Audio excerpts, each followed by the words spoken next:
Hello everyone, welcome back to web study classes. आज के इस लेक्चर में हम डिस्कस करेंगे ह्यूमन रिसोर्स मैनेजमेंट के 30 most important MCQs. As you know we are running 500 MCQ series for you. और आज का हमारा जो टॉपिक होने वाला है that is human resource management. ये हमारा topic UGC NET commerce as well as management दोनों के लिए ही इंपॉर्टेंट है। स्टार्ट करते हैं हमारा आज का ये lecture on human resource management MCQs. F study classes has courses for your exam preparation. आप इन कोर्सेज को चेकआउट कर सकते हो on F study classes website as well as on app.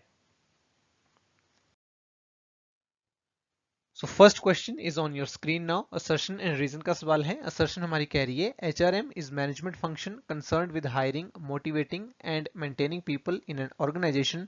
और रीजन यहाँ पे दिया गया है companies have many resources such as land, capital and equipment, what it is the human resource and its management which is at the heart of an organization's success।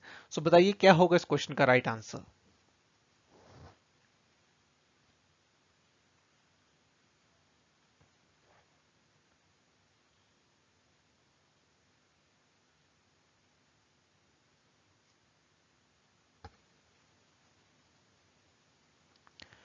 देखो assertion हमारी कह रही है एचआरएम यानी कि human resource management is a management function. HRM एक management function है, बिल्कुल सही बात है, which is concern with hiring, motivating and maintaining people in organisation. Human resource management में हम एम्प्लॉयज को हायर करते हैं, उनको मोटिवेट भी करते हैं और उनको मेंटेन भी करते हैं इन एन ऑर्गेनाइजेशन। बिल्कुल सही है हमारी असर्शन। और रीजन हमारा कह रहा है कि कंपनीज के पास बहुत सारे रिसोर्सेज होते हैं जैसे कि लैंड हो गई, कैपिटल हो गई, इक्विपमेंट हो गए, लेकिन उसका जो ह्यूमन रिसोर्स होता है और उसकी जो मैनेजमेंट है that is basically at the heart of an organisation success. बिल्कुल सही है रीजन भी हमारा। देखिए बहुत सारे रिसोर्सेज होते हैं कंपनी के पास, यस वो सभी रिसोर्सेज जो है वो इंपॉर्टेंट होते हैं, लेकिन ये जो आपका ह्यूमन रिसोर्स होता है, जो भी आपके एम्प्लॉयज होते हैं, that are at the heart of an organisation success, क्योंकि अल्टीमेटली आपके एम्प्लॉय ही काम कर रहे हैं, आपके ऑब्जेक्टिव्स को पूरा करने में आपके एम्प्लॉयज ही आपकी हेल्प करेंगे। इसलिए हमारे असर्शन और रीजन ये दोनों ही सही हैं, लेकिन जो रीजन है वो असर्शन को करेक्टली एक्सप्लेन नहीं कर रहा है, इसलिए हमारा राइट आंसर हो जाएगा ऑप्शन नंबर 2।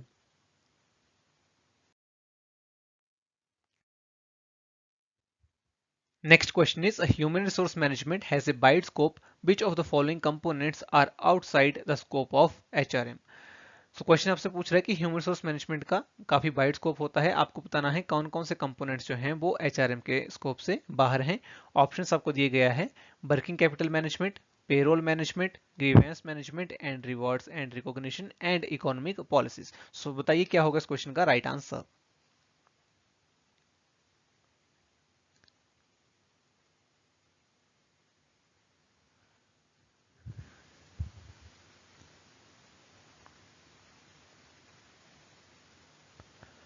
देखिए ऑप्शंस में सबसे पहले हमें दिया गया है वर्किंग कैपिटल मैनेजमेंट, ये फाइनेंशियल मैनेजमेंट में आता है ना कि ह्यूमन रिसोर्स मैनेजमेंट में। Payroll management, grievance management, rewards and recognition ये तीनों ही ह्यूमन रिसोर्स मैनेजमेंट का पार्ट है, लेकिन इकोनॉमिक पॉलिसीज हमारा ह्यूमन रिसोर्स मैनेजमेंट का पार्ट नहीं है।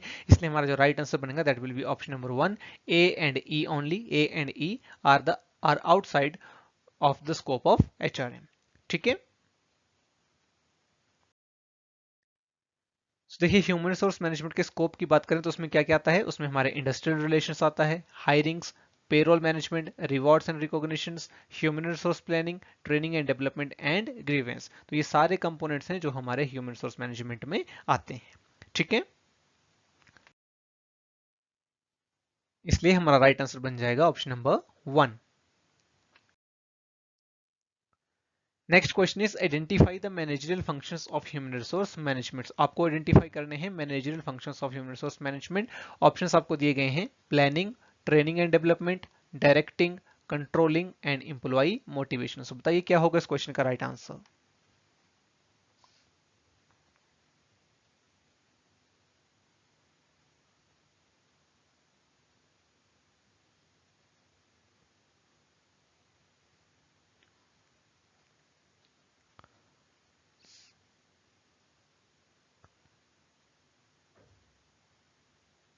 देखो मैनेजरियल फंक्शंस कौन कौन से होंगे ह्यूमन रिसोर्स मैनेजमेंट के। मैनेजरियल फंक्शंस में हमारे पास आएगा प्लानिंग, डायरेक्टिंग एंड कंट्रोलिंग। इस क्वेश्चन का जो राइट आंसर होगा that will be option number 1, A, C and D only. Right. Training and development and employee motivation, ये दोनों ही हमारे ऑपरेटिव फंक्शन हैं ह्यूमन रिसोर्स मैनेजमेंट के, ना कि मैनेजरल फंक्शंस। मैनेजरल फंक्शन में हमारे पास आएगा सिर्फ प्लानिंग, डायरेक्टिंग एंड कंट्रोलिंग, तो इसलिए राइट आंसर हमारा हो जाएगा option number A C D only. So managerial functions में क्या क्या आता है, तो याद रखना है managerial functions of the HRM में हमारे पास आएगा planning, organising, directing and controlling. Right answer will be option number 1। Next question is select integration functions of human resource management. So नीचे आपको कुछ ऑप्शंस दिए गए हैं, आपको इन ऑप्शंस में से सिलेक्ट करने हैं integration function of human resource management. Options आपको दिए गए हैं job satisfaction, grievance redressal, welfare schemes, placement and participation of employees. So बताइए क्या होगा इस क्वेश्चन का राइट आंसर।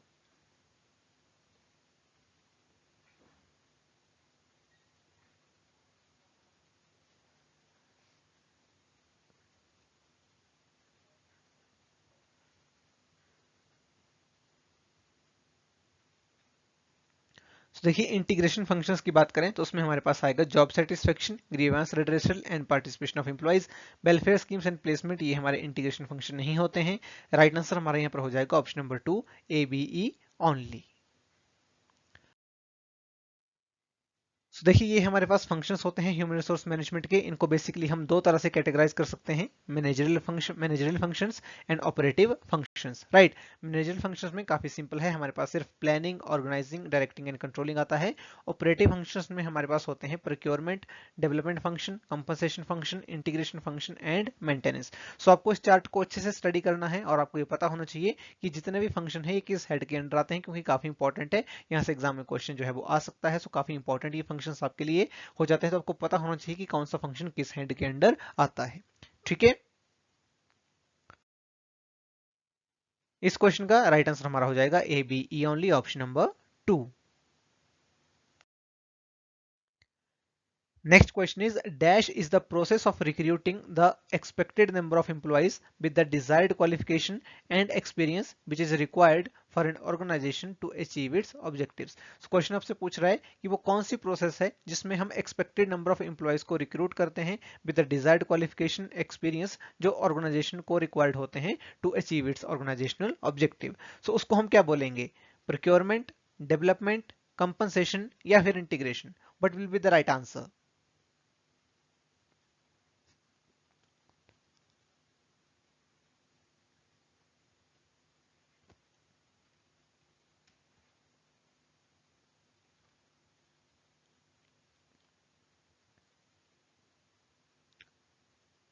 देखिए इस क्वेश्चन का हमारा राइट आंसर बनेगा option number 1 which is procurement. Procurement is the process जिसमें हम नंबर ऑफ एम्प्लॉइज को रिक्रूट करते हैं जो भी हमें चाहिए होते हैं with the desired qualification and experience to achieve our organisational objective. So human resource acquisition से रिलेटेड ये टर्म जो है वो यूज होती है प्रोक्योरमेंट।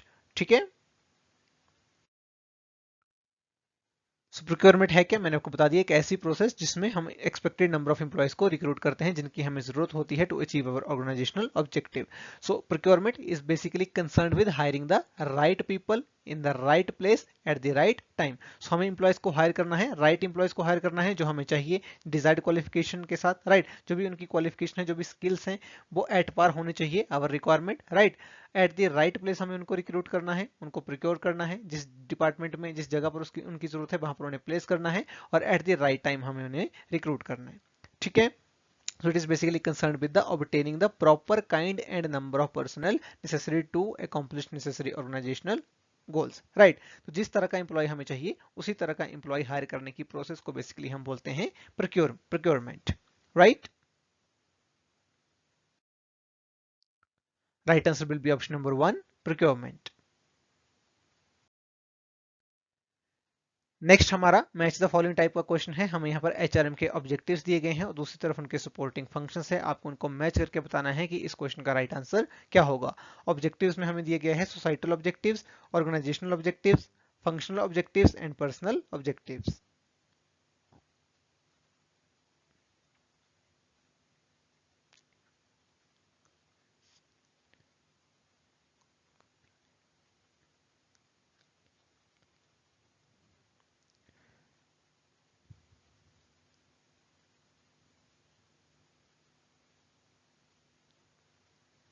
देखिए सबसे पहले है हमारे पास सोसाइटल ऑब्जेक्टिव, तो सोसाइटल ऑब्जेक्टिव के साथ मोस्ट अप्रोप्रिएट फंक्शन कौन सा आएगा, लीगल कंप्लायंस, राइट। जो भी आपकी लीगल रिस्पॉन्सिबिलिटीज हैं वो आपको पूरी करनी है, तो अगर आप अपनी लीगल रिस्पॉन्सिबिलिटीज को पूरा कर रहे हो तो हम कहेंगे कि हम हमारे सोसाइटल ऑब्जेक्टिव्स को पूरा कर पा रहे हैं, ठीक है। ऑर्गेनाइजेशनल ऑब्जेक्टिव्स क्या होगा, ऑर्गेनाइजेशनल ऑब्जेक्टिव्स हमारे यहाँ पर हो जाएगा ह्यूमन रिसोर्स प्लानिंग, जो हमारी पूरी ऑर्गेनाइजेशन के साथ रिलेटेड है। ऐसा कौन सा ऑब्जेक्टिव है, human resource planning. Functional objective, ऐसा ऑब्जेक्टिव जो एक स्पेसिफिक फंक्शन से रिलेटेड है, that is training and development. And personal objective which is related to the individuals and that is placement and assessment. जो प्लेसमेंट होती है और जो असेसमेंट होती है ये स्पेसिफिकली एक इंडिविजुअल की होती है, तो पर्सनल ऑब्जेक्टिव साथ हम मैच करेंगे बी को, राइट। सो राइट आंसर हमारे यहाँ पर क्या हो जाएगा, ए के साथ हमने मैच करा सी को, 2 के साथ हमने मैच करा डी को, 3 के साथ हम मैच कर रहे हैं ए को, एंड 4 के साथ हम मैच कर रहे हैं बी को, राइट। सो राइट आंसर हमारे यहाँ पर बन जाएगा ऑप्शन नंबर 3। तो देखिए ये एचआरएम के ऑब्जेक्टिव्स हैं और उनके सपोर्टिंग फंक्शंस हैं, तो ये आपको पता होने चाहिए, societal objectives, organisational objectives, functional objectives and personal objectives. अब एक बात यहाँ पर आपको याद रखनी है कि कुछ ऐसे फंक्शंस हैं जो ओवरलैप करते हैं, जो पर्सनल ऑब्जेक्टिव्स में भी आएंगे, फंक्शनल में भी आएंगे और ऑर्गेनाइजेशनल में भी आ जाएंगे। सो यहाँ पर आपको थोड़ा सा ध्यान रखना है, ये चीजें आपको पता होनी चाहिए और एग्जाम में आपको जाना पड़ेगा एज पर द ऑप्शंस, ठीक है।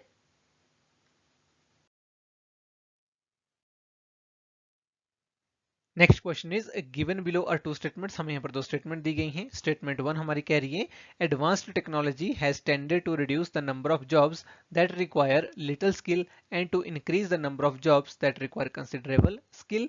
एंड स्टेटमेंट 2 हमारी कह रही है it is the responsibility of human resource manager to anticipate the changes and prepare organisation to face them without any break down in its normal functioning. So बताइए क्या होगा इस क्वेश्चन का राइट आंसर।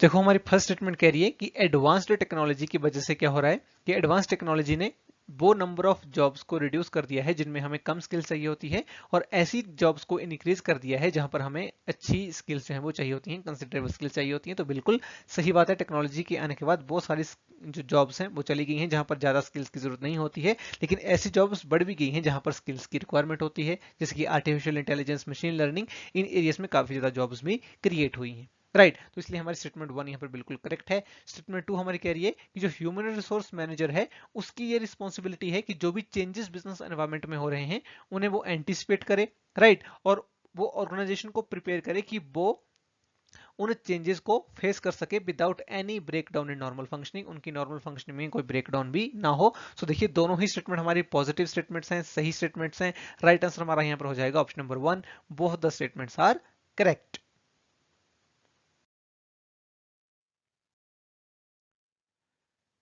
नेक्स्ट क्वेश्चन हमारा assertion reason का है। Assertion हमारी कह रही है कि HR is a product of human relations movement of early 20th century when researchers began documenting ways of creating business value through the strategic management of the workforce. And reason हमारा कह रहा है the HRM function was initially dominated by transactional work such as payroll and benefits administration। सो आपको बताना है इस question का right answer क्या होगा।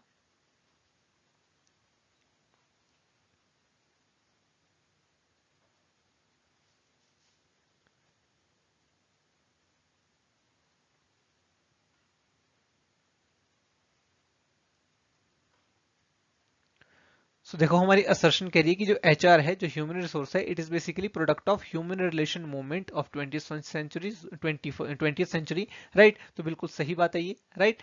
ह्यूमन रिलेशंस जो मूवमेंट आई थी जहां पर एल्टन मायो ने एक रिसर्च करी थी, human relations approach to management आई थी, वहीं से ह्यूमन रिलेशंस का जो कंसेप्ट है वो डेवलप होना स्टार्ट हुआ था, जब रिसर्चर्स ने ये डॉक्यूमेंट करना स्टार्ट किया था कि किस तरह से बिजनेस की जो वैल्यू है उसको हम इंक्रीज कर सकते हैं through the strategic management of the work force, right. तो इसलिए हमारी जो असर्शन है वो बिल्कुल करेक्ट हो जाएगी। और रीजन हमारा कह रहा है कि जो एचआरएम फंक्शन है इनिशियली अगर हम बात करें तो वो ट्रांजेक्शनल वर्क से डोमिनेटेड था, जैसे कि पेरोल एंड बेनिफिट एडमिनिस्ट्रेशन। सो जी हाँ, ये स्टेटमेंट भी हमारी बिल्कुल सही है, रीजन भी हमारा बिल्कुल करेक्ट हो जाएगा, क्योंकि इनिशियली एचआरएम का जो फंक्शन था वो सिर्फ ट्रांजेक्शनल ही था, वो पेरोल से रिलेटेड ही था, मेन फंक्शन ऑफ एचआर पहले क्या होता था कि जो भी इंप्लॉइज हैं उनको सैलरीज डिस्ट्रीब्यूट करना। अपने पुरानी मूवीज में भी देखा होगा, वहां पर क्या करते थे, वर्कर्स को एक लाइन में खड़ा करेंगे और उनको फिर उनकी सैलरी जो है वो दे देंगे, जो डेली वेज है वो उनको दे देंगे, राइट। तो इनिशियली एचआरएम का फंक्शन जो है वो इतना ही था, इंप्लॉइज वेलफेयर के ऊपर फोकस नहीं करा जाता था, राइट। इसलिए हमारे रीजन भी यहाँ पर जो है वो बिल्कुल सही हो जाएगा। लेकिन इसका जो हमारा राइट आंसर बनेगा that will be option number 2।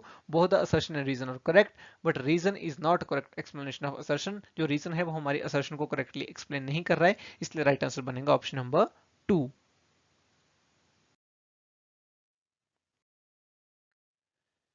Next question is arrange the following steps of human resource policy in correct sequence. तो आपको ह्यूमन रिसोर्स पॉलिसी के स्टेप्स दिए गए हैं, आपको उनको करेक्ट सीक्वेंस में लगाना है। कुछ स्टेप्स आपको यहाँ पर दिए गए हैं, जैसे कि explaining and discussing the proposed policy with the members of the organization.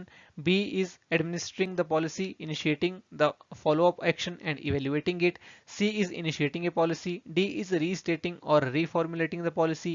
E is deliberations of facts by personnel department. F is recommending and taking feedback about policy from the top management. So आपको correct sequence में इनको लगा के बताना है क्या होगा इस क्वेश्चन का right answer.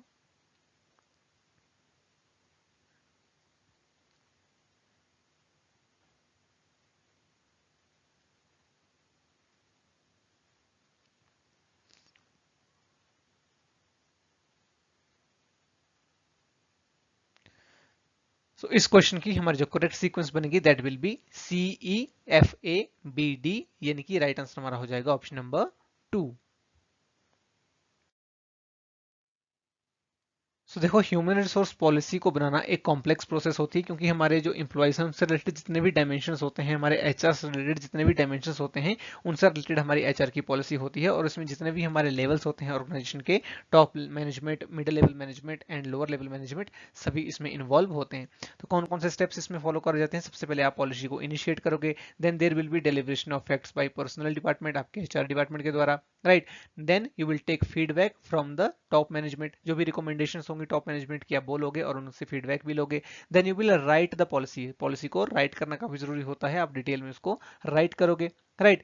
पॉलिसी को लिखने के बाद जो भी आपकी पॉलिसी होगी उसको आप एक्सप्लेन करोगे, डिस्कस करोगे with the members of the organisation. जो भी आपके ऑर्गेनाइजेशन के मेंबर्स हैं उनके साथ आप प्रपोज्ड पॉलिसी को डिस्कस करोगे, उनको एक्सप्लेन करोगे। Then adopting and launching of the policy, तो जो भी आपकी पॉलिसी होगी उसको आप अडॉप्ट कर लोगे, उसको फिर लॉन्च कर दोगे, राइट। पॉलिसी लॉन्च करने के बाद जो भी आपकी पॉलिसी होगी वो कम्युनिकेट करी जाएगी to all the employees at all the levels, right. Then administering the policy, initiating the follow of action and evaluating it. So policy को जब आपने इंप्लीमेंट कर दिया है उसके बाद आप पॉलिसी की एडमिनिस्ट्रेशन करोगे, फॉलो अप एक्शन इनिशिएट करोगे और जो भी आपकी पॉलिसी होगी उसको इवेल्युएट करोगे। इवेल्युएट करने के बाद अगर आपको लगेगा कि आपको पॉलिसी को दोबारा से बनाने की जरूरत है, उसको चेंज करने की जरूरत है, तो आप अपनी पॉलिसी को रीस्टेट करोगे और उसको रिफॉर्मुलेट करोगे। तो ये जो स्टेप्स हैं ये फॉलो करे जाते हैं in making the human resource policy. इसलिए हमारा राइट आंसर हो जाएगा option number 2। Next question is dash is the process by which manager ensures that they have a right number and a right kind of people in the right places and at the right time. Question आपसे पूछ रहा है कि वो कौन सी process है जिसमें एक मैनेजर इंश्योर करता है कि उनके पास राइट नंबर ऑफ पीपल्स हैं, राइट काइंड ऑफ पीपल्स हैं, जिस टाइप के पीपल उनको चाहिए उस टाइप के पीपल्स उनके पास हैं, राइट प्लेस के ऊपर हैं और राइट टाइम के ऊपर हैं। तो इस प्रोसेस को क्या बोला जाता है? Human resource development, human resource planning, human resource information system, या फिर strategic human resource management. But will be the right answer.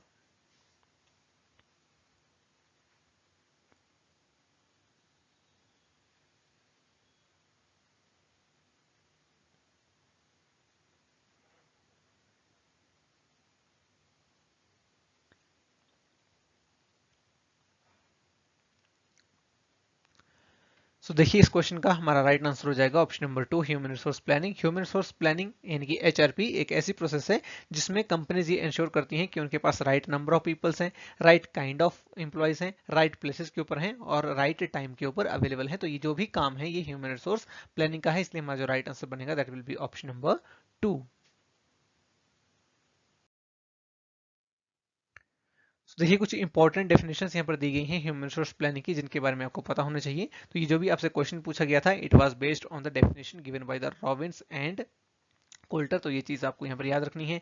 इसके अलावा हमारे पास एक और डेफिनेशन है जिसको दिया है कि अश्वथापा ने, इन्होंने कहा कि HR planning is the process of forecasting A firms future demand for and supply of the right type of people in the right number. तो ये डेफिनेशन हमारी कह रही है कि एचआर प्लानिंग एक ऐसी प्रोसेस है जिसमें कंपनी फोरकास्ट करती है कि फ्यूचर में कितने इंप्लॉयज की डिमांड होगी और कितने इंप्लॉयज की सप्लाई होगी, यानी कि कितने इंप्लॉयज हमें चाहिए होंगे और कितने इंप्लॉयज होंगे जो हमारी ऑर्गेनाइजेशन को छोड़ के भी चले जाएंगे, और एट द सेम टाइम उन्हें इंश्योर करना है, कंपनीज को इंश्योर करना है कि राइट टाइप के पीपल उनके पास हों राइट नंबर में। तो ये जो डेफिनेशन दी गई है कि अश्वत्थापा ने, तो इसको भी आप यहां पर याद रखेंगे। Right answer will be option number 2, human resource planning. Next question is arrange the following steps of human resource planning in correct sequence. तो ह्यूमन रिसोर्स प्लानिंग के स्टेप्स को आपको यहाँ पर करेक्ट सीक्वेंस में लगाना है। आपको स्टेप्स यहाँ पर दिए गए हैं। Determining the objectives of human resource planning, B is analysing current manpower inventory, C is forecasting demand and supply of human resources, D is analysing the manpower gaps, E is employment plan and action plan, and F is training and development. So बताइए क्या होगा इस question का right answer.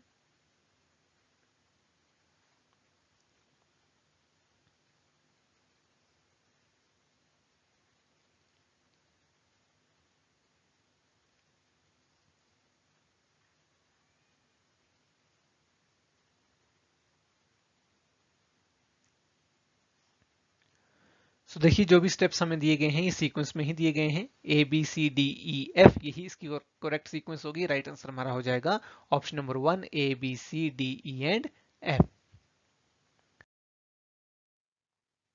सो ये process होती है जो हम फॉलो करते हैं, ह्यूमन रिसोर्स प्लानिंग प्रोसेस। सबसे पहले आप ऑब्जेक्टिव को डिटरमाइन करते हो कि हमारा ह्यूमन रिसोर्स प्लानिंग का मेन ऑब्जेक्टिव क्या है। Then you see the current manpower inventory की करंटली जो हमारे पास इंप्लॉयज हैं वो कितने हैं, किस डिपार्टमेंट में कितने इंप्लॉयज हैं। देन यू फोरकास्ट की कितनी डिमांड इंप्लॉयज की होगी, कितनी सप्लाई होगी। उसके बाद आप गैप्स को आइडेंटिफाई करते हैं कि कितनी हमें डिमांड, कितनी डिमांड फ्यूचर में आने वाली है, कितनी सप्लाई इंप्लॉयज की हो जाएगी, यानी कि कितने इंप्लॉय छोड़ के चले जाएंगे, तो हमारे पास जो गैप है वो कितना क्रिएट हो जाएगा। राइट, इसके बाद इंप्लॉय प्लान आप क्रिएट करते हैं जिसमें आप इंप्लॉयज को रिक्रूट करते हैं, उनको सिलेक्ट करते हैं। Right, after that you provide them training and development, and after that appraisal of man power planning. जो भी आपने मैन पावर प्लानिंग करी होती है उसका आप अप्रेजल भी करते हो, और इस तरह से ये प्रोसेस जो है वो आपकी चलती रहती है। तो ये हमारी प्रोसेस है ह्यूमन रिसोर्स प्लानिंग की, इसको आपने याद रखना है। राइट आंसर हमारा हो जाएगा ऑप्शन नंबर 1।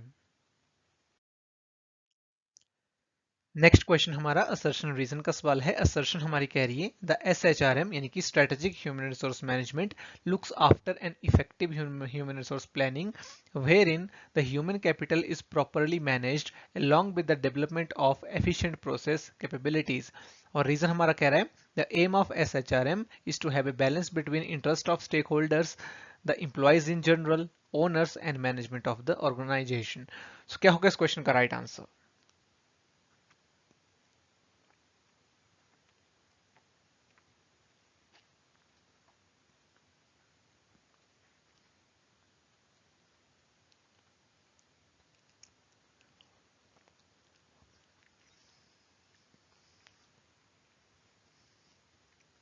तो देखो असर्शन हमारी कह रही है कि जो स्ट्रेटेजिक ह्यूमन रिसोर्स मैनेजमेंट है ये इफेक्टिव ह्यूमन रिसोर्स प्लानिंग को कंसीडर करते हुए चलता है। तो बिल्कुल सही बात है। राइट, जहां पर ह्यूमन कैपिटल जो है उसको प्रॉपर्ली मैनेज किया जाता है along with the development of efficient process capabilities, यानी कि जो भी हमारी प्रोसेस कैपेबिलिटीज हैं, जो भी हमें कैपेबिलिटीज डेवलप करनी है ऑर्गेनाइजेशन में, उनको भी हम डेवलप करते हैं, प्लस हम अपने ह्यूमन जो कैपिटल है उसको भी अच्छे से मैनेज करते हैं। राइट, तो SHRM के बारे में ये चीजें बिल्कुल सही दी हुई हैं, और इसका रीजन जो है वो दिया हुआ है कि जो एम है स्ट्रेटेजिक ह्यूमन रिसोर्स मैनेजमेंट का, that is basically to balance between the interest of stakeholders, की जो भी हमारे वेरियस स्टेक होल्डर्स हैं उनका जो इंटरेस्ट है उसमें बैलेंस क्रिएट करना। जैसे कि इंप्लॉयज हैं हमारे इन जनरल, ओनर्स हैं, मैनेजमेंट है ऑर्गेनाइजेशन की, तो इनके बीच में बैलेंस क्रिएट करना एक एम होता है SHRM का। तो ये भी हमारी बिल्कुल सही स्टेटमेंट है, रीजन भी बिल्कुल सही है, और हमारा रीजन यहाँ पर असर्शन को एक्सप्लेन भी कर रहा है, इसलिए हमारा राइट आंसर यहाँ पर हो जाएगा option number 1। Strategic human resource management होता क्या है, जहां पर बेसिकली हम अपनी जो ह्यूमन रिसोर्स मैनेजमेंट की प्रोसेसेस हैं, जो भी हमारे एक्शंस हैं, जो भी हमारी पॉलिसीज हैं, उनको हम लिंक करने की कोशिश करते हैं with the corporate objective of an organisation. Right, जो भी हमारा ओवरऑल ऑब्जेक्टिव होता है, जो भी लॉन्ग टर्म ऑब्जेक्टिव होता है, उसके साथ हम अपनी ह्यूमन रिसोर्स मैनेजमेंट प्रैक्टिसेस को एक तरह से लिंक करते हैं। ठीक है, उसको हम बोलते हैं strategic management, strategic human resource management. इसलिए हमारा राइट आंसर हो जाएगा ऑप्शन नंबर 1।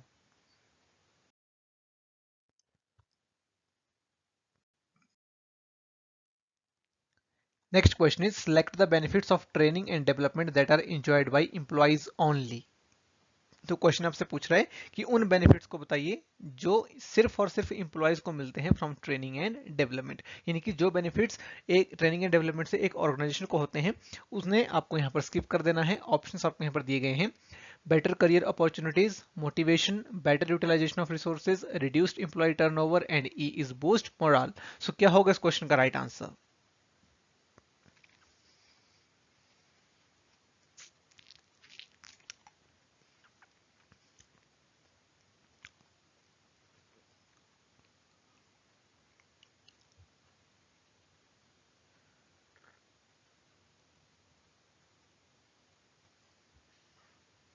तो देखिए सबसे पहले यहाँ पर दिया गया है बेटर करियर अपॉर्चुनिटीज। तो यस, बेटर करियर अपॉर्चुनिटीज मिलती हैं इंप्लॉयज को after the training and development, बिल्कुल सही बात है। इंप्लॉयज यहाँ पर मोटिवेटेड भी फील करते हैं, ये भी बिल्कुल सही बात है। Better utilisation of resource, this is not employ specific benefit, ये हमारा ऑर्गेनाइजेशन स्पेसिफिक बेनिफिट है, इसलिए सी को हम यहाँ पर एलिमिनेट कर देंगे। रिड्यूस्ड इंप्लॉय टर्नओवर, तो इंप्लॉय का टर्नओवर अगर रिड्यूस होगा तो उसका जो बेनिफिट है वो ऑर्गेनाइजेशन को होगा, ना कि इंप्लॉयज को, राइट। तो डायरेक्टली इंप्लॉयज को वहां पर बेनिफिट नहीं है, इसलिए इस पॉइंट को भी हम एलिमिनेट कर देंगे।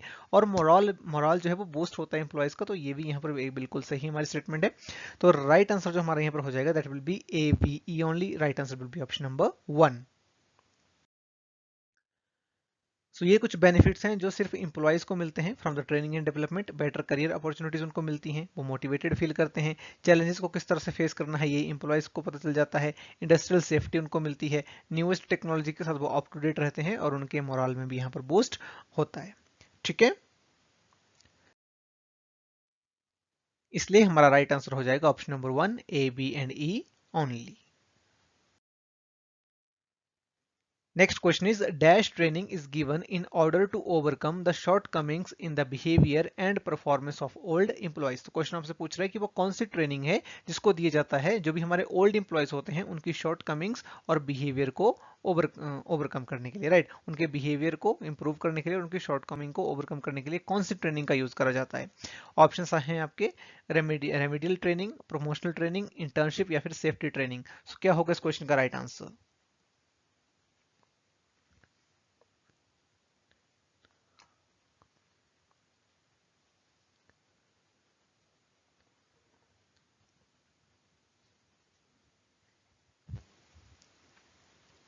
तो देखिए इस क्वेश्चन का हमारा राइट आंसर हो जाएगा रेमेडियल ट्रेनिंग। रेमेडियल ट्रेनिंग को यूज किया जाता है to overcome the shortcoming in the behaviour and performance of old employees. देखिए जो भी ओल्ड एम्प्लॉयज होते हैं उनकी जो भी परफॉर्मेंस होती है, जो उसको जब कंपनीज को इंप्रूव करना होता है, उनकी शॉर्टकमिंग्स को जब ओवरकम करना होता है तो उसके लिए हम यूज करते हैं रेमेडियल ट्रेनिंग, राइट। तो जब भी टेक्नोलॉजी में चेंज आता है, नई टेक्नोलॉजी इन्वेंट होती है, तो जो भी ओल्ड इंप्लॉयज होते हैं वो इस तरह के चेंज को बेसिकली रेजिस्ट करते हैं। टेंडेंसी देखी जाती है कि इंप्लॉयज इस तरह के चेंज को रेजिस्ट करते हैं, राइट।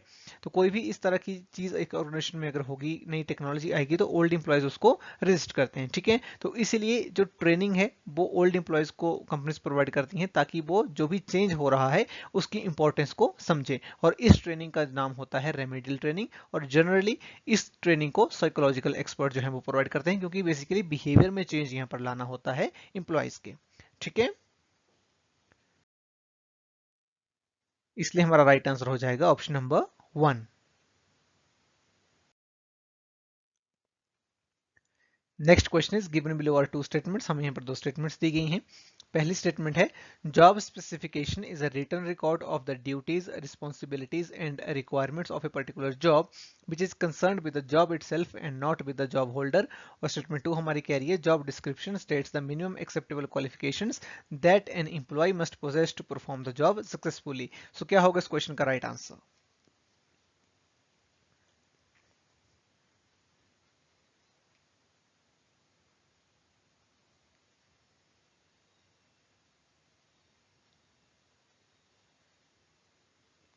तो देखिए इस क्वेश्चन का हमारा राइट आंसर बनेगा option number 2, both the statements are incorrect. दोनों ही स्टेटमेंट ये गलत हैं क्योंकि रिवर्स में दी गई हैं। जॉब स्पेसिफिकेशन के बारे में जो चीजें सही हैं वो स्टेटमेंट 2 में है, और स्टेटमेंट 1 में जो चीजें दी गई हैं that are related to the job description. तो जो भी ड्यूटीज एंड रिस्पॉन्सिबिलिटीज होती हैं एक जॉब की, उसके रिटर्न रिकॉर्ड को हम बोलते हैं जॉब डिस्क्रिप्शन, और जो भी स्किल्स चाहिए होती हैं, जो भी नॉलेज हमें चाहिए होता है एक जॉब को परफॉर्म करने के लिए, उसको हम बोलते हैं जॉब स्पेसिफिकेशन। इसलिए हमारा राइट आंसर होगा ऑप्शन नंबर 2।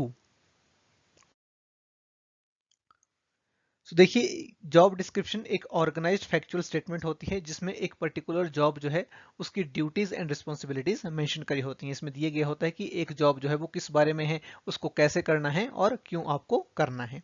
ठीक है, और जॉब स्पेसिफिकेशन का मतलब होता है वो मिनिमम एक्सेप्टेबल क्वालिफिकेशन जो एक एम्प्लॉय में होनी चाहिए to perform a job successfully. ठीक है, तो जो भी आपके अंदर स्किल्स होनी चाहिए, जो भी नॉलेज होना चाहिए, जो भी आपके अंदर एबिलिटीज होनी चाहिए, इससे रिलेटेड जो भी इंफॉर्मेशन होती है उसको बेसिकली हम बोलते हैं जॉब स्पेसिफिकेशन। तो काफी इंपॉर्टेंट होती हैं ये दोनों ही terms, job description and job specification. तो इसको आप यहां पर याद रखेंगे। राइट आंसर हमारा हो जाएगा option number 2, both the statements are incorrect. Next question is, which of the following concept has been derived from Herzberg's two-factor theory of motivation, in which he has suggested that job content is one of the basic factor of motivation? So question आपसे पूछ रहा है कि कौन सा concept है जो Herzberg की two-factor theory of motivation से derive करा गया है, जिसमें ये बताया गया है कि जो जॉब का कंटेंट है that is one of the basic factor of motivation. Option है आपके job design, job enrichment, job enlargement and job evaluation. क्या होगा इस क्वेश्चन का राइट आंसर?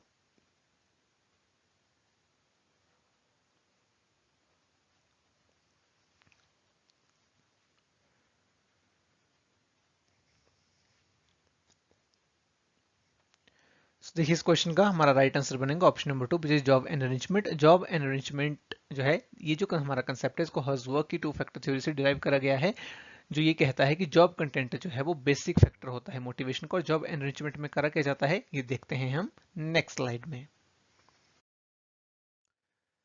तो देखिए जैसा कि मैंने आपको बताया कि जॉब एनरिचमेंट इसको हर्जबर्ग की टू फैक्टर थ्योरी जो है मोटिवेशन से उससे डिराइव करा गया है।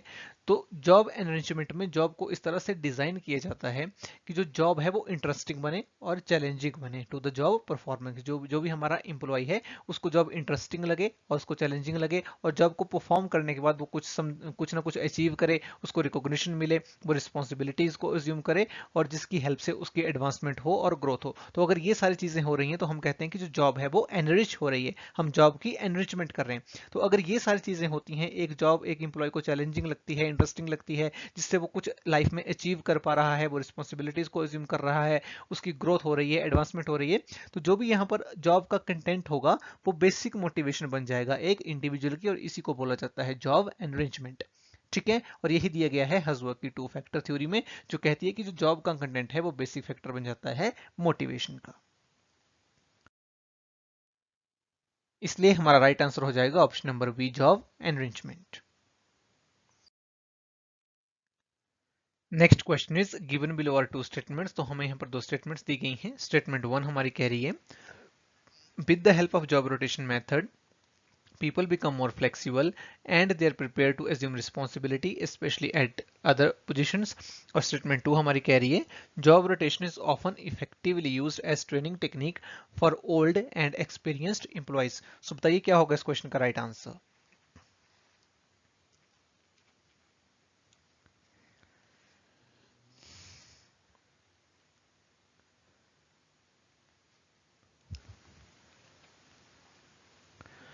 देखो पहली स्टेटमेंट हमारी कह रही है कि जॉब रोटेशन मेथड की हेल्प से जो हमारे इंप्लॉयज होते हैं, जो लोग होते हैं, वो फ्लेक्सिबल बनते हैं and they basically are prepare to assume responsibilities. उन्हें हम प्रिपेयर कर सकते हैं to assume the responsibility specially at the other positions. तो बिल्कुल सही स्टेटमेंट है। स्टेटमेंट 2 हमारी कह रही है कि जो जॉब रोटेशन है इस मेथड को अक्सर यूज करा जाता है as a training technique for old and experienced employees. तो ये स्टेटमेंट हमारी गलत है। जॉब रोटेशन इस टेक्निक का यूज करा जाता है for the new and unexperienced employees, क्योंकि जो न्यू एम्प्लॉयज होते हैं उन्हें ऑर्गेनाइजेशन के डिफरेंट एस्पेक्ट्स के बारे में नॉलेज नहीं होता है, राइट, और उनके पास बहुत ज्यादा एक्सपीरियंस भी नहीं होता है, तो डिफरेंट एस्पेक्ट्स के बारे में उनको एक्सपीरियंस हो, वो ज्यादा फ्लेक्सिबल बने, इसके लिए जो न्यू हमारे एम्प्लॉयज होते हैं, जो अनएक्सपीरियंस्ड एम्प्लॉयज होते हैं, उनके लिए जॉब रोटेशन मेथड का यूज जो है वो ज्यादा करा जाता है। इसलिए हमारा राइट आंसर यहीं पर बनेगा option number 3, statement 1 is correct and 2 is incorrect.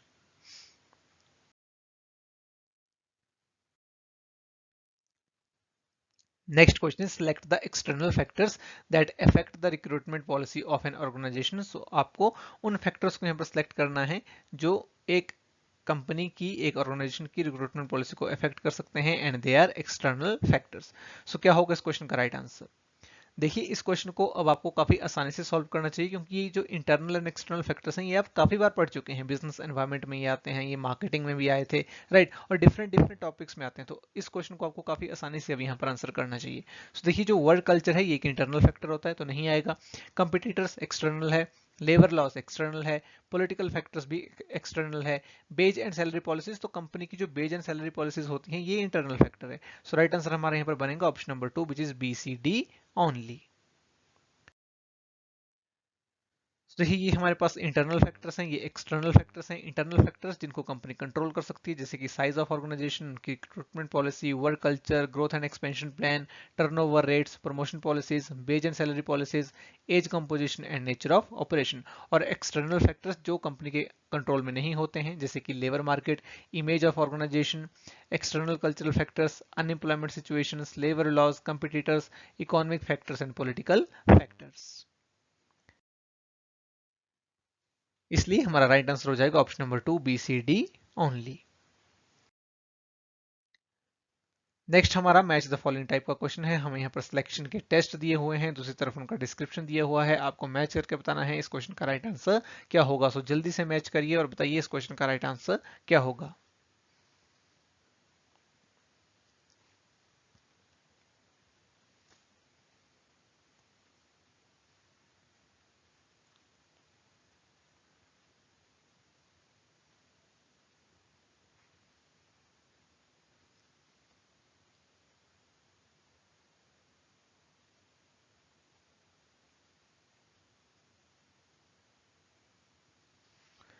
तो देखिए डिस्क्रिप्शन में पढ़ते हैं, सबसे पहले दिया गया है the applicant is asked whether he likes, dislikes और is indifferent to many examples. तो जब एक एप्लीकेंट से पूछा जाता है कि उसका इंटरेस्ट किस चीज में है, वो किन चीजों को लाइक करता है, किन चीजों को डिसलाइक करता है, तो इससे हम क्या, ये कौन सा टेस्ट होता है? It is known as interest test. Next is these determines traits of candidates such as cooperativeness, emotional balance, etc. So कौन सा टेस्ट है जो एक कैंडिडेट के कुछ ट्रेट्स को, जैसे कि कोऑपरेटिवनेस, इमोशनल बैलेंस, इनको डिटरमाइन करता है? तो ये हमारा टेस्ट होता है personality test. Next is these measure whether an individual has the capacity of और talent ability to learn a given job in if given adequate training. So कौन सा टेस्ट है जो मेजर करता है कि एक इंडिविजुअल के अंदर कैपेसिटी है कि वो एक पर्टिकुलर जॉब को कर सकता है अगर उसे एक एडिक्वेट ट्रेनिंग दी जाए? तो इसको बोला जाता है एप्टीट्यूड टेस्ट। डी है the applicant is asked to demonstrate his ability to do the job, तो इसको बेसिकली बोला जाता है performance test. So right answer हमारा यहाँ पर बनेगा option number 2 1C 2B 3A and 4D। So I hope आपको ये टेस्ट अब क्लियर हो चुके होंगे। एप्टीट्यूड टेस्ट का मतलब होता है कि एक इंडिविजुअल के अंदर कैपेसिटी है एक जॉब को परफॉर्म करने की, नहीं अगर उसे एडिक्वेट ट्रेनिंग दी जाए तो उसे हम बोलते हैं aptitude test. Test personality traits को मेजर करता है। इंटरेस्ट टेस्ट हमें बताता है कि एक पर्टिकुलर इंडिविजुअल के क्या लाइक्स हैं, क्या उसके डिसलाइक्स हैं, राइट। और परफॉर्मेंस टेस्ट हमें बताता है कि एक पर्टिकुलर इंडिविजुअल एक जॉब को परफॉर्म कर सकता है या फिर नहीं। ठीक है, सो राइट आंसर हमारा बन जाएगा option number 2। Next question is given below are two statements. हमें यहाँ पर दो स्टेटमेंट्स दी गई हैं। सो यहाँ पर इन स्टेटमेंट्स को आपको पढ़ के बताना है कि राइट आंसर इस क्वेश्चन का क्या होगा। थोड़ी सी लेंथी स्टेटमेंट है। पहली स्टेटमेंट हमारी कह रही है कि retrenchment refers to the termination of employee because of the replacement of labour by machines और the closure of department due to continuing lack of demand of the products manufactured in that particular department of the organization. और statement 2 हमारी कह रही है कि resignation refers to termination of employment at the instances of the employee in that case it is voluntary, what it forced by employer for not putting his duty well or for some serious charges against him, then it becomes involuntary. So क्या होगा इस question का right answer? थोड़ी सी lengthy statements हैं, अच्छे से पढ़िए और बताइए what will be the right answer.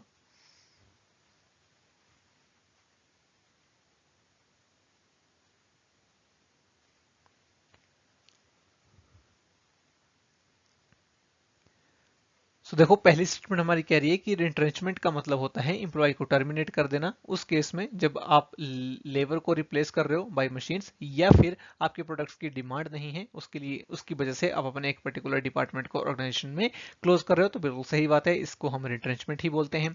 और स्टेटमेंट 2 हमारी कह रही है कि रेजिग्नेशन का मतलब होता है एम्प्लॉयमेंट का टर्मिनेशन, तो बिल्कुल सही स्टेटमेंट है यहाँ तक ये. इसके आगे बोला जा रहा है कि एम्प्लॉय की साइड से रेजिग्नेशन होता है तो उस केस में ये वॉलंटरी होता है, तो बिल्कुल सही बात है. लेकिन कई बार जो एम्प्लॉयर है वो फोर्स भी कर सकता है एक एम्प्लॉय को रिजाइन करने के लिए, अगर एक पर्टिकुलर एम्प्लॉय के अगेंस्ट कोई सीरियस चार्ज लगा हुआ है तो उस केस में ये इनवॉलंटरी हो जाता है. तो बिल्कुल सही बात है कि अगर एम्प्लॉय वॉलंटरली रिजाइन कर रहा है तो उसे हम वॉलंटरी रेजिग्नेशन बोलते हैं. लेकिन समटाइम्स ऐसा होता है कि एक एम्प्लॉयज के अगेंस्ट सीरियस चार्जेस लगे होते हैं तो एम्प्लॉयर उस एम्प्लॉय को फोर्स करता है कि आप खुद ही रिजाइन कर दीजिए, तो उस केस में वो इनवॉलंटरी हो जाता है, तो उसको हम बोलते हैं इनवॉलंटरी रेजिग्नेशन. तो दोनों ही स्टेटमेंट्स हमारे बिल्कुल सही हैं. राइट आंसर हमारे यहाँ पर हो जाएगा option number 1, both the statements are correct.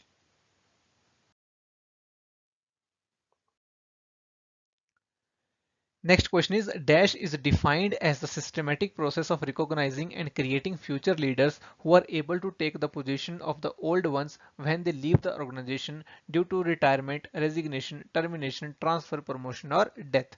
So question आपसे पूछ रहा है कि वो कौन सी प्रोसेस है जिसमें हम रिकॉग्नाइज करते हैं और क्रिएट करते हैं फ्यूचर लीडर्स को उन पोजीशंस को फिल करने के लिए जो वैकेंट हो जाती हैं एक ऑर्गेनाइजेशन में due to retirement, resignation, termination, transfer, promotion और डेथ. तो उस पर्टिकुलर प्रोसेस को हम क्या बोलते हैं? Human resource planning, talent management, succession planning या फिर training and development. So what will be the right answer?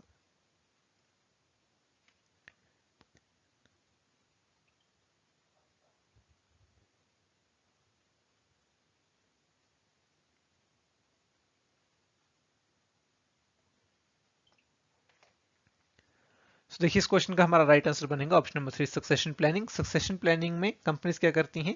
Companies recognise करती हैं उन एम्प्लॉयज को जिनमें पोटेंशियल होता है फ्यूचर में लीडरशिप पोजीशन को फिल करने का. तो जो एक पर्टिकुलर ऑर्गेनाइजेशन होती है, कोई भी ऑर्गेनाइजेशन है, उसमें जो लीडरशिप पोजीशंस हैं वो वैकेंट होती रहती हैं due to the retirement, resignation, termination, transfer, promotion और डेथ. तो it is very important for the organisation कि वो आइडेंटिफाई करे अपने एम्प्लॉयज को कि कौन से एम्प्लॉयज हैं जो फ्यूचर में इन लीडरशिप पोजीशंस को फिल कर सकते हैं. तो ये जो भी हमारी प्रोसेस होती है इसको हम बोलते हैं succession planning. Right answer will be option number 3.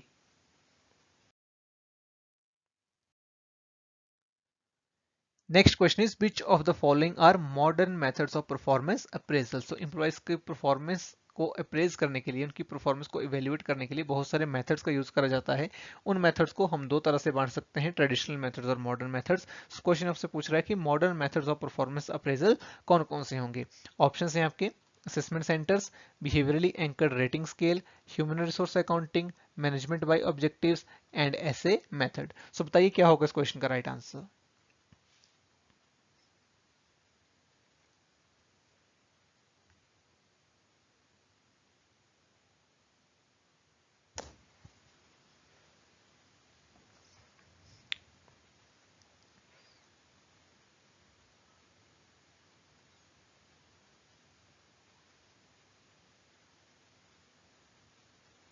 So, देखिए असेसमेंट सेंटर ये हमारा एक मॉडर्न मेथड है, बिहेवियरली एंकर्ड रेटिंग स्केल ये भी हमारा एक मॉडर्न मेथड है, ह्यूमन रिसोर्स अकाउंटिंग ये भी एक मॉडर्न मेथड है, मैनेजमेंट बाय ऑब्जेक्टिव ये भी हमारा एक मॉडर्न मेथड है. लेकिन ऐसे मेथड हमारा मॉडर्न मेथड नहीं है, ये ट्रेडिशनल मेथड है. सो राइट आंसर हमारा हो जाएगा option number 4, A B C and D. देखिए ये हमारे ट्रेडिशनल मेथड्स होते हैं जिसमें हमारे पास आते हैं ranking method, paired comparison, grading, forced distribution, forced choice, checklist, critical incidents, graphic scale method, essay method, field review method and confidential report. और मॉडर्न मेथड्स में हमारे पास आते हैं assessment centres, behaviourally anchored rating scales, human resource accounting method, 360 degree appraisal and management by objectives. तो ये दोनों ही categorisation आपको पता होनी चाहिए कि ट्रेडिशनल मेथड में क्या आता है, मॉडर्न मेथड्स में क्या आता है, तो इसको आपने अच्छे से यहाँ से पढ़ना है। और इस क्वेश्चन का हमारा राइट आंसर यहाँ पर हो जाएगा ऑप्शन नंबर 4। तो यही जो टेक्निक्स हैं हमें वहां पर दी गई थी, assessment centre, behavioural anchored rating scales, human resource accounting and management by objectives. Right answer will be option number 4। Next question is given below are two statements. हमें यहाँ पर दो स्टेटमेंट्स दी गई हैं। पहली स्टेटमेंट हमारी कह रही है when there is an upward movement in the cost of living the real wages decline affecting the purchasing power of the employees. और स्टेटमेंट टू हमारी कह रही है when the unions in an organisations are weak the wage agreements are usually concluded in favour of employees. So क्या होगा इस question का right answer?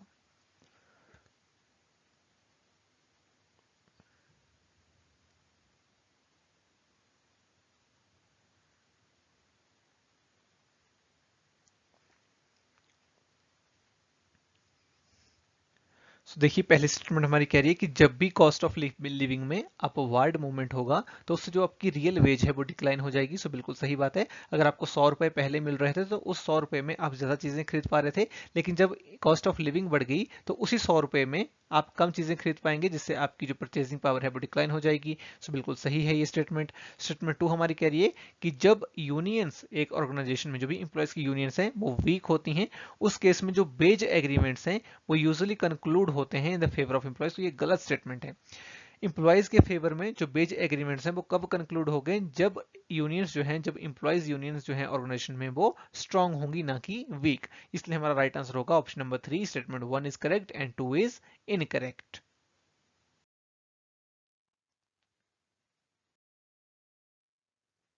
Next question हमारा मैच द फॉलोइंग टाइप का क्वेश्चन है। हमें यहाँ पर टाइप्स ऑफ इंसेंटिव कंपनसेशन दिया गया है, दूसरी तरफ उनका डिस्क्रिप्शन दिया हुआ है। आपको मैच करके बताना है क्या होगा इस क्वेश्चन का राइट आंसर। तो देखिए बहुत सारे तरीके से जो कंपनीज हैं वो इंसेंटिव्स प्रोवाइड करती हैं अपने एम्प्लॉयज को। तो यहाँ पर आपको टाइप्स ऑफ इंसेंटिव कंपनसेशन दिया हुआ है, दूसरी तरफ उनके एक तरह से एग्जाम्पल्स हैं। तो आपको मैच करके बताना है क्या होगा इस क्वेश्चन का राइट आंसर।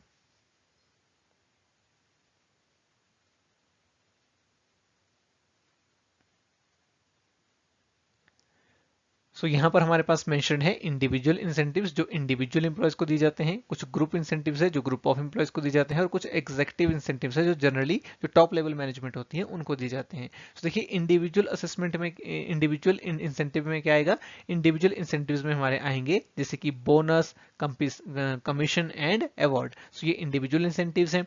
ग्रुप इंसेंटिव्स में हमारे पास आएंगे ESOPs, right, employee stock ownership plans, right, and suggestion system. तो ये हमारे ग्रुप इंसेंटिव प्लान है। Third is executive incentives. तो एग्जीक्यूटिव इंसेंटिव्स में हमारे आएंगे परक्विजिट्स, राइट। इसलिए हमारा जो राइट आंसर यहाँ पर बनेगा दैट विल बी 1 के साथ सी, 2 के साथ बी एंड 3 के साथ A, and that is given in the option number 2। So right answer will be option number 2। तो देखिए ये हमारे टाइप्स ऑफ इंसेंटिव कंपनसेशन है जिनको हम पे इंसेंटिव भी बोलते हैं। सो इंडिविजुअल इंसेंटिव्स में हमारे पास आते हैं piece rate system, differential rate, standard early rate, production bonus system, commission, bonus, award and merit pay. और ग्रुप में हम देखें तो इसमें हमारे पास profit sharing, gain sharing, employee stock option plan and suggestion system, ये सब आता है। मैनेजरल पे में हम देखें मैनेजरल या फिर एग्जीक्यूटिव इंसेंटिव्स पे जिसको हम बोलते हैं, उसमें हमारे पास आएंगे executive bonus plans, long term incentives, perquisites and golden parachutes. तो ये चार्ट भी आपको यहाँ पर बिल्कुल क्लियर होना चाहिए। राइट आंसर हमारा हो जाएगा option number 2। Next question is issues involve in industrial relations are. Question आपसे पूछ रहा है कि इंडस्ट्रियल रिलेशंस में कौन कौन से इश्यूज इन्वॉल्व होते हैं। ऑप्शंस आपको दिए गए हैं grievances and their addressal, B is workers participation in management, C is ethical code and discipline, D is collective bargaining and E is standing orders. So आपको बताना है इस क्वेश्चन का राइट आंसर क्या होगा। क्वेश्चन बेसिकली आपसे पूछ रहा है कि इंडस्ट्रियल रिलेशंस का स्कोप क्या है, कौन कौन से इश्यूज उसमें इन्वॉल्व होते हैं। सो बताइए क्या होगा इस क्वेश्चन का राइट आंसर।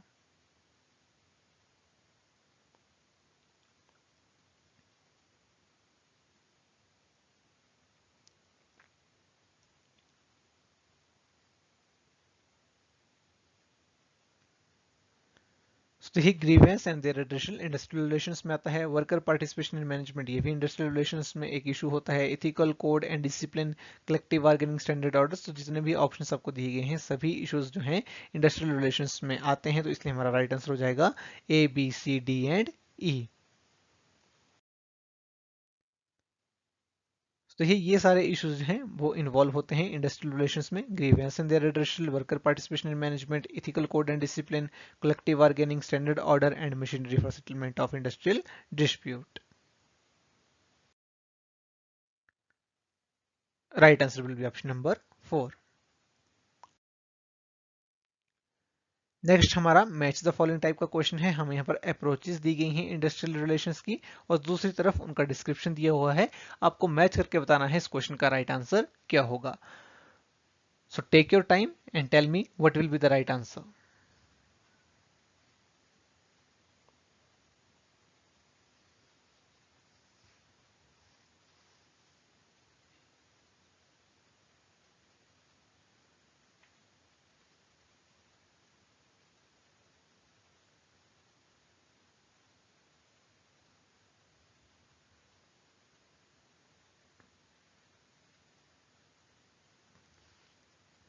So, देखिए डिस्क्रिप्शन में सबसे पहले दिया गया है views industrial disputes as a class struggle and industrial relations as politicised concept and an element of class struggle.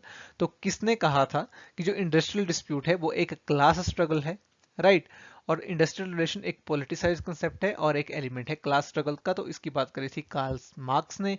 So right answer हमारा यहाँ पर बन जाएगा 4 के साथ हम मैच करेंगे ए को, मार्क्सिस्ट अप्रोच। ठीक है। बी हमारा कह रहा है the institutions, the value system and other characteristics of the society influence the processes and determine the outcome और response of individuals. Right. So B हमारा ऑप्शन कह रहा है कि जो भी इंस्टीट्यूशंस हैं, जो भी वैल्यू सिस्टम है और जो भी सोसाइटी की कैरेक्टरिस्टिक्स है वो एक इंडिविजुअल का जो भी रिस्पॉन्स होता है टुवर्ड्स वेरियस प्रोसेसेस उसको डिटरमाइन करता है। तो ये हमारी कहती है बेसिकली सिस्टम अप्रोच। ठीक है। नेक्स्ट दिया गया है the disagreements between parties to the industrial relations on important issues are unbridgeable. Unbridgeable का मतलब क्या है कि जो भी डिस्प्यूट्स हमारे हो रहे हैं इंडस्ट्रियल रिलेशंस में वो इनएविटेबल है, उन्हें आप रोक नहीं सकते। ये कहती है हमारी प्लूरलिस्ट अप्रोच। ठीक है। डी ऑप्शन कह रहा है the authority rest solely with the management with no right to anyone to challenge its decisions. कौन सी अप्रोच है जो कहती है कि जो भी अथॉरिटी है वो मैनेजमेंट के पास ही रहती है और उस अथॉरिटी को कोई चैलेंज नहीं कर सकता। ये हमारी यूनिटरी अप्रोच कहती है। तो इसलिए हमारा राइट आंसर हो जाएगा option number 3, 1D, 2C, 3B and 4A।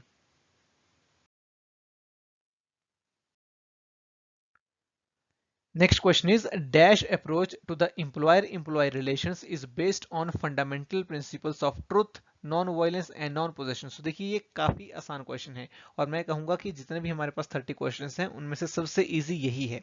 कौन सी अप्रोच कहती है कि जो एम्प्लॉयर रिलेशंस हैं वो बेस्ड होने चाहिए on fundamental principle of truth, non violence and non possession. Option है Marxist approach, non materialism approach, system approach and Gandhian approach. So very easy, right answer will be Gandhian approach, क्योंकि Gandhi ji focus करते थे truth, non violence और non possession के ऊपर और उन्होंने यही अप्रोच जो है वो दी है इंडस्ट्रियल रिलेशंस की भी। इसलिए राइट आंसर हमारा हो जाएगा ऑप्शन नंबर 4। सो जो गांधीयन अप्रोच का कोर है that core is the utility of non violence as a means of conflict resolution in organisations. So Gandhi ji ने क्या कहा है, गांधी जी ने कहा है कि जो भी कन्फ्लिक्ट्स होते हैं ऑर्गेनाइजेशंस में उन्हें हमें कैसे सॉल्व करना है, हमें उन्हें सॉल्व करना है with the help of non violence. Right. और जो बेसिक एलिमेंट है हमारे इंडस्ट्रियल डिस्प्यूट्स को सॉल्व करने के that are basically truth, non violence, voluntarily arbitration of dispute की वॉलंटरली आर्बिट्रेशन हमें करनी है। ठीक है। सो गांधी जी ने कहा था कि जो ग्रोथ ऑफ सिविलाइजेशन है that does not mean A multiplication of wants. उन्होंने कहा कि जो भी सिविलाइजेशन है उसका गोल अपनी वांट्स को मल्टीप्लाई करना नहीं है, rather it means deliberate and self imposed attempt to reduce such wants की जो भी हमारी वांट्स हैं उन्हें हमें रिड्यूस करना है। तो उन्होंने जो भी इवल्स हैं सोसाइटी में, जो भी सेवरल इवल्स हैं, जो भी गलत चीजें हो रही हैं उसके लिए गांधी जी ने ब्लेम करा था सिस्टम को, ना कि इंडिविजुअल को। तो ये इंपॉर्टेंट चीजें हैं जो आप याद रखेंगे। Right answer here will be option number 4, Gandhian approach. Next question is which of the following statements are correct about arbitration? So आपको यहाँ पर बताना है कि arbitration से related कौन सी statement यहाँ पर correct है। ए स्टेटमेंट हमारी कह रही है कि arbitration is not possible without the free consent of parties concerned. B is the decision taken by arbitrator or arbitral tribunal on the dispute is known as an arbitral settlement. C is if a wrong arbitrator is chosen for the process, then judgment can be random. And D is for whether industrial relations too much arbitration should be avoided. So बताइए कौन सी statement यहाँ पर correct है हमारी? What will be the right answer?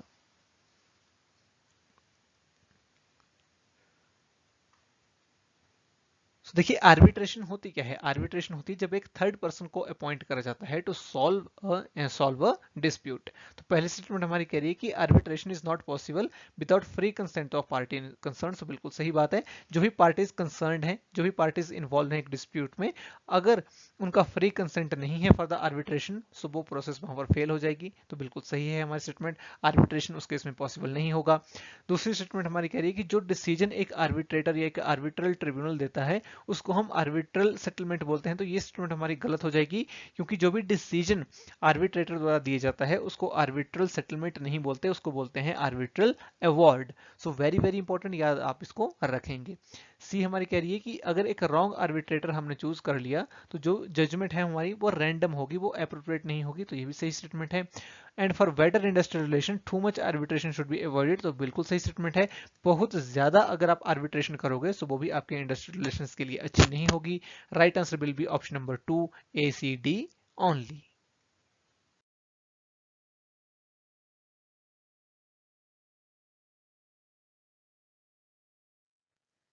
Next question is collective bargaining is. तो collective bargaining क्या है? चार ऑप्शंस आपको दिए गए हैं। पहली स्टेटमेंट हमारी कह रही है a bipartite process wherein employers and group of employees are two parties involve for joint decision making on various matters. Second statement हमारी कह रही है कि a tripartite process wherein employers and group of employees are three parties involve for joint decision making on various matters. Third statement हमारी कह रही है a legal authority appointed by government who intervenes in order to make a settlement which is binding on both the parties. And fourth is none of the above. So क्या होगा इस question का right answer?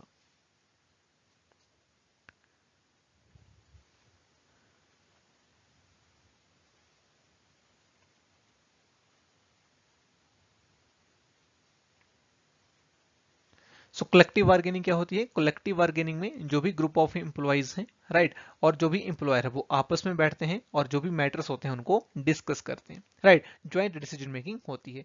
तो ये process होती है। देखिए third तो आपको यहाँ पर डायरेक्टली एलिमिनेट ही कर देना चाहिए। The important question here is कि वाई पार्टाइट प्रोसेस है या फिर ट्रीपार्टाइट प्रोसेस है। सो ट्रीपार्टाइट प्रोसेस देखिए होती है जहां पर तीन पार्टीज इन्वॉल्व होती हैं, लेकिन कलेक्टिव बार्गेनिंग में हमारे पास दो पार्टीज बेसिकली होती हैं।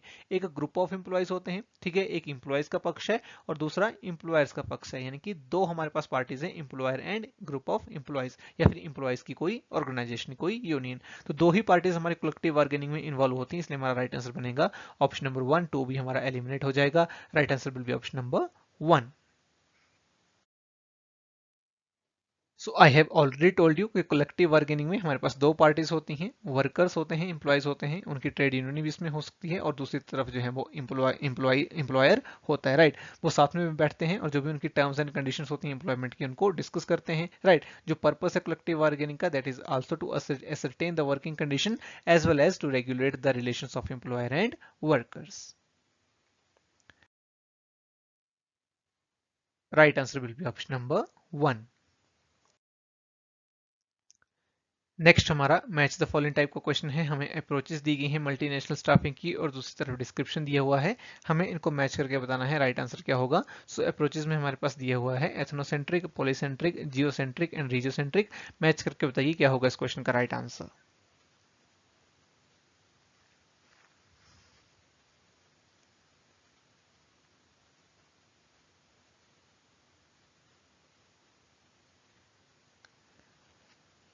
देखिए डिस्क्रिप्शन में हमें सबसे पहले दिया गया है parent nation employees fill all की पोजीशन इन मल्टीनेशनल। जो पेरेंट नेशन एम्प्लॉइज होते हैं, जब एक मल्टीनेशनल कॉर्पोरेशन में सभी पोजीशंस को फिल करते हैं तो उसे हम बोलते हैं एथनोसेंट्रिक, ठीक है। पेरेंट नेशन एम्प्लॉइज मतलब जहां पर कंपनी का हेडक्वार्टर है। Next is host country nationals fill the positions in multinational. तो जब होस्ट कंट्रीज के एम्प्लॉइज को हायर करा जाता है इन द सब्सिडरीज, यानी कि जिस कंट्री में आप अपनी सब्सिडरी ओपन कर रहे हो उसी कंट्री के लोगों को आप हायर करोगे, उसको हम बोलते हैं polycentric. Right, appoint employees without the consideration of any nationality, जब आप नेशनैलिटी को बिल्कुल कंसिडर नहीं करते उसको हम बोलते हैं geocentric. And divisions of operations of a multinational company on the basis of some geographic regions, जब जियोग्राफिक रीजन्स के ऊपर आप अपने डिविजन्स को क्रिएट करते हो एक मल्टीनेशनल कॉर्पोरेशन में, उसको बोला जाता है रिजियोसेंट्रिक। राइट आंसर बोलिए option number 1, 1A, 2B, 3C and 4D।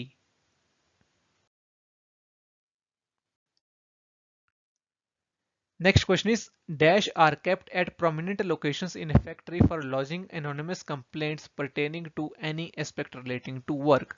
So कौन सी ऐसी चीज है जिसको रखा जाता है at the prominent locations in a factory for lodging anonymous complaints relating to any aspect to work.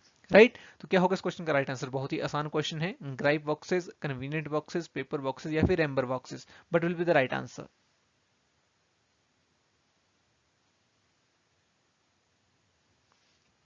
सो देखिए इस क्वेश्चन का राइट आंसर हमारा बनेगा ऑप्शन नंबर 1, ग्राइप बॉक्सेस। तो ग्राइप बॉक्सेस क्या होते हैं? ये कुछ बॉक्सेस होते हैं जिनको एक पर्टिकुलर फैक्ट्री में प्रोमिनेंट लोकेशंस के ऊपर रखा जाता है, जहां पर आप एनोनिमस कंप्लेंट्स को लॉन्च कर सकते हो। अगर आप आप किसी भी वर्क के किसी भी एस्पेक्ट से रिलेटेड कोई कंप्लेन करना चाहते हैं, किसी चीज से रिलेटेड आप हैप्पी नहीं हैं, तो अगर आप टॉप मैनेजमेंट को कंप्लेन करना चाहते हैं और एनोनिमस कंप्लेन जहां पर आपको अपना कोई नाम नहीं लिखना, कोई एम्प्लॉय कोड नहीं लिखना, तो उसके लिए ग्राइप बॉक्सेस जो है वो रखे जाते हैं ऑर्गेनाइजेशंस में प्रोमिनेंट लोकेशंस के ऊपर।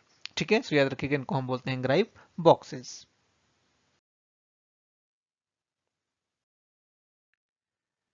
सो ये था हमारा आज का लेक्चर जिसमें हमने ह्यूमन रिसोर्स मैनेजमेंट से कुछ एमसीक्यूज को डिस्कस किया। आई होप आपको ये लेक्चर काफी पसंद आया होगा। अगर आपको ये लेक्चर पसंद आया है इस लेक्चर को जरूर लाइक करें। अगर आपको पीडीएफ इसकी चाहिए तो आपको टेलीग्राम चैनल से मिल जाएगी। Thanks for joining, wish you all the very best.